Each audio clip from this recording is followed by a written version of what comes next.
ഹരി ഓം. ശ്രീമന്നാരായണീയം ദശകം 1 ശ്ലോകം 5. നിർവ്യാപാരോപി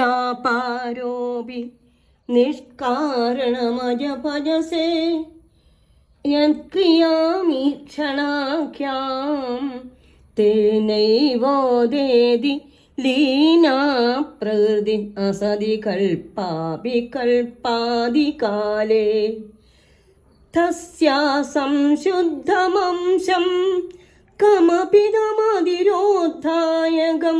സത്വരൂപം സത്വം ധൃത്വാ ദധാസി സ്വമഹിമ വിഭവാകുണ്ഠ വൈകുണ്ഠ രൂപം.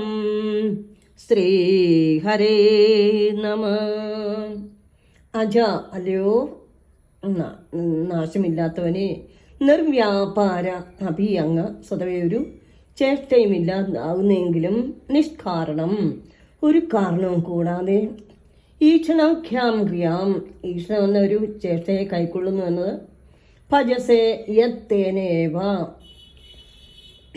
യാതൊന്നോ അതിനാൽ തന്നെയാണ് അസതി കൽപ്പ അഭിലീന പ്രകൃതി ഇല്ലാത്തതായി തോന്നിയിരുന്നുവെങ്കിലും ലയിച്ചു കിടന്നിരുന്ന പ്രകൃതി കൽപ്പാദികാലെ ഉദേതി കൽപ്പത്തിന് തുടക്കത്തിൽ ഉയർത്തെഴുന്നേൽക്കുന്നത് സ്വമഹിമ വിഭവ കുണ്ട തൻ്റെ തികഞ്ഞ മഹിമാവിനാൽ തനിക്ക് അപാരമായ ഒരു മഹിമ ഉള്ളതിനാൽ ഒന്നിനും മടക്കം പറ്റാത്തവനെ വൈകുണ്ഠ സത്വം വൈകുണ്ഠവാസിയായ ശ്രീ മഹാവിഷ്ണു ആ അങ്ങ് തസ്യാ അതിരോധായകം ആ പ്രകൃതിയുടെ അതായത് മായയുടെ ഒന്നിനെയും സംശുദ്ധം സത്വരൂപം കമപി മറയ്ക്കാത്തതൊട്ടും കലർപ്പില്ലാത്തതും അംശം ധൃത്വ സത്വഗുണം എന്ന രൂപത്തിലുള്ളതുമായ അംശം കൈക്കൊണ്ട് രൂപം ദധാസി രൂപത്തെ ധരിക്കുന്നു.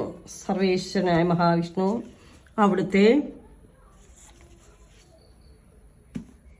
മായ ബാധിക്കുന്നില്ല, എന്നാൽ മായയെക്കൊണ്ട് സർവ്വതും ചെയ്യിക്കുന്നതും അവിടുന്നാണ്. ജനിവൃത്തികളിൽ നിന്ന് മുക്തനായ ഭഗവാന് നിഷ്ക്രിയ സ്വഭാവനായിരുന്നിട്ടും അകാരണമായി ഉണ്ടാകുന്ന അങ്ങയുടെ നോട്ടത്തെ ആശ്രയിച്ച് അങ്ങയെ ലീനമായി കിടക്കുന്നതും തികച്ചും അസ്തിത്വമില്ലാത്തതുമായ മായാശക്തി സൃഷ്ടിയുടെ ആരംഭത്തിൽ ഉണർന്നു വ്യാപരിക്കാൻ തുടങ്ങുന്നു.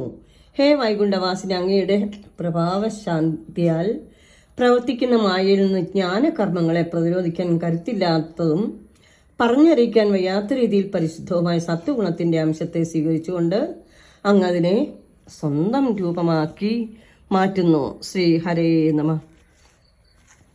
സർവ്വതും അവിടുത്തെ സങ്കല്പമായ ലീലാവിലാസങ്ങളൊന്നു മാത്രമാണ്. മൂർഖന്നൂർ ശ്രീഹരി തിരുമേനിജിയുടെ ശ്രീഹരിയം എന്ന ഒരു നിഴൽ നാരായണീയം എന്ന ബുക്കിലെ വരികൾ പാരായണം ചെയ്യുന്നു. ജനിമൃതികളിൽ നിന്നും മുക്തനായ ഭഗവാന്റെ കടാക്ഷത്താൽ മായാശക്തി ഉണർന്നിടവേ